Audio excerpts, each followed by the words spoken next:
1958. Souffle le vent de l'indépendance en Afrique. Certains musiciens originaires du Congo-Brazzaville se retrouvent à Kinshasa et créent l'orchestre Bantou. Ce sont Essou, Nino, Bandi de Rokamambo, Edo, Célestin de la Lune de Loke Jazz et traverse le 18 juin 1959 à l'exception de Nino Malapé. Et le 15 août 1959, c'est la sortie officielle de l'orchestre Bantou au bar Feignant sous la direction de Jean-Serge Essou. En 1962, Essou crée avec un autre compatriote artiste musicien, Guy Léon Fila, la première école de musique de la République du Congo.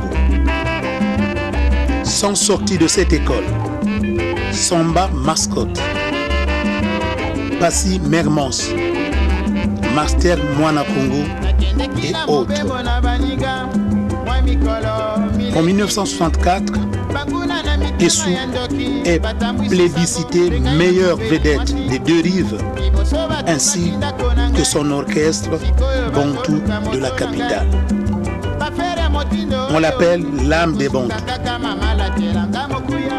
Les Hébreux avaient leur Moïse pour les réconforter et les Bantous avaient leur Essou. Et au cours de la même année, Essou arrache le premier prix du concours de la chanson révolutionnaire organisé par la télévision congolaise avec le titre Tongo Etani, qui a servi comme générique du journal parlé à Radio Congo pendant près de 3 décennies. Le deuxième qui avait reçu le prix, c'est Franklin Boukaka, et le troisième, Nino Malapé. En 1966, le premier festival des arts nègres à Dakar, au Sénégal. Sur le chemin de retour de l'orchestre Bantou, Essou abandonne son orchestre pour une nouvelle aventure. On revient toujours en arrière. Là, maintenant, nous sommes en 66. Après le festival de Dakar des arts nègres, vous avez abandonné l'orchestre Bantou, vous êtes venu en France, vous avez créé l'orchestre African Team avec tes complices, les Dibango et les Calais. Mais le grand problème, c'est que quand les Bantous sont revenus au Congo, les gens nous ont dit, moi j'étais encore très jeune, que toute la ville était en émoi. Disons même toute la ville était en deuil. Il y avait des sous-groupes dans tous les quartiers de Brazzaville, comme si c'était un président qui était décédé. Or, ce n'est que Essou qui était parti en France. Mais comment vous seul, vous incarnez toute la musique congolaise, Jean-Serge Essou? Vous avez un secret certainement. Oh, je crois qu'on n'est pas ici pour parler des secrets de Jean-Serge Essou. Jean-Serge Essou est un Congolais qui a aimé la musique et naturellement pour la musique que j'aime et qui me sied bien, je peux donner beaucoup. Et je crois que j'ai donné un petit peu plus. Déjà témoin l'histoire du festival, du carnaval aux Antilles. Bon, le carnaval aussi de Dakar, et au cours duquel carnaval, un contrat d'1 an nous a été demandé. Alors, il faut dire que quand on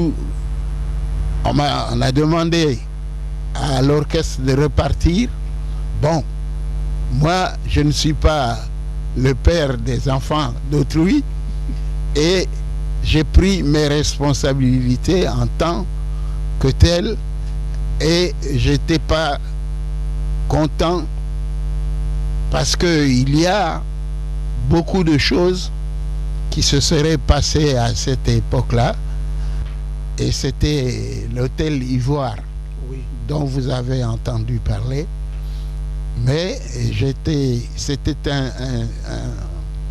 un contrat en or. Et je crois que c'est ça qui a fait que je ne sois pas rentré avec les autres.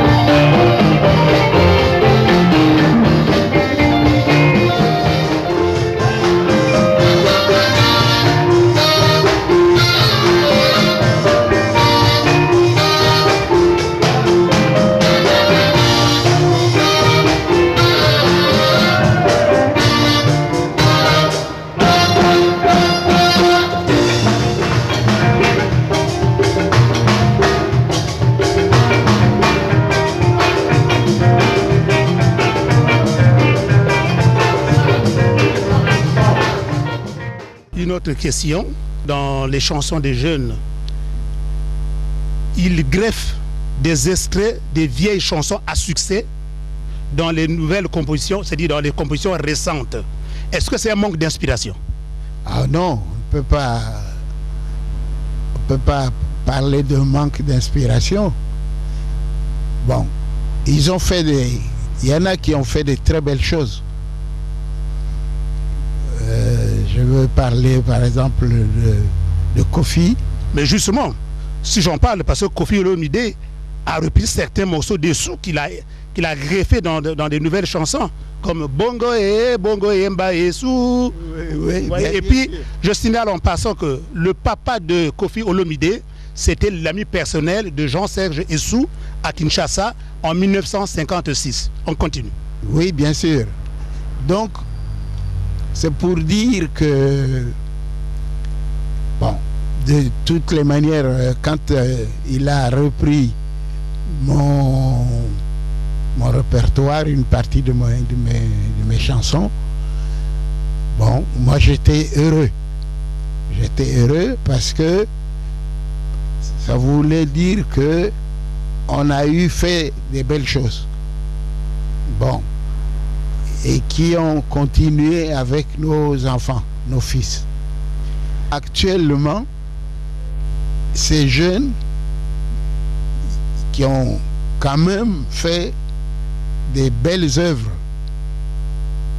parce qu'ils ne sont pas sortis comme ça de la brousse, hein, pour avoir le succès qu'ils ont.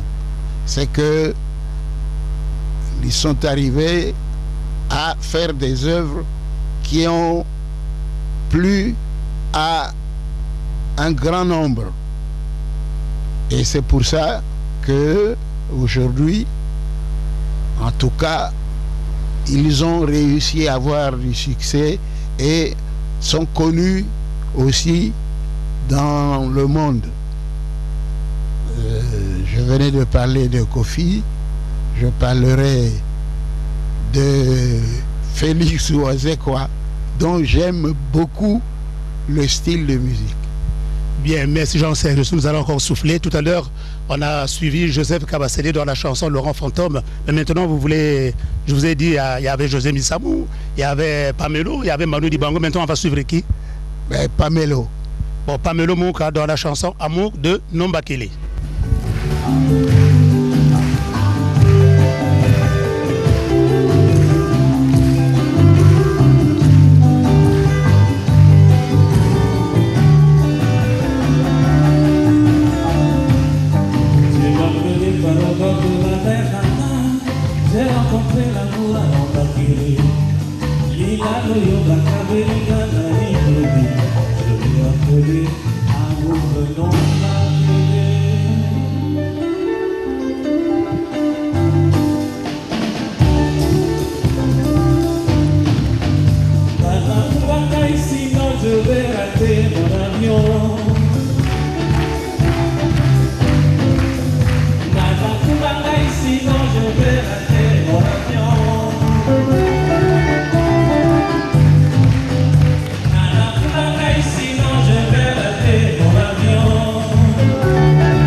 août 1966, c'est l'arrivée d'Essou en France.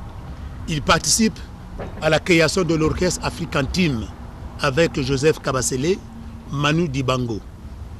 Et il compose beaucoup de chansons comme Yotespero, Moteki Mango, Lolaka Loabale et autres chansons. Et puis Kabasele avait composé la chanson Ebale et à Congo. Essou, c'est un gourmand de la musique. Essou, c'est comme un boa. Il avale tout, que ce soit du jazz, de la biguine, du zouk, de la salsa. Tous ces rythmes, il les joue facilement. D'ailleurs, je vais vous citer une anecdote.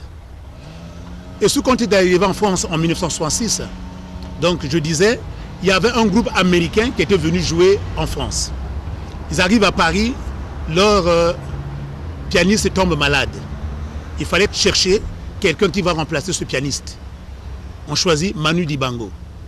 Et Manu Dibango aussi, à son tour, avait un contrat qu'il avait signé chez Sarah, vers Montparnasse. Donc là aussi, on cherchait quelqu'un pour remplacer Dibango. Manu Dibango dit, il faut prendre Essou.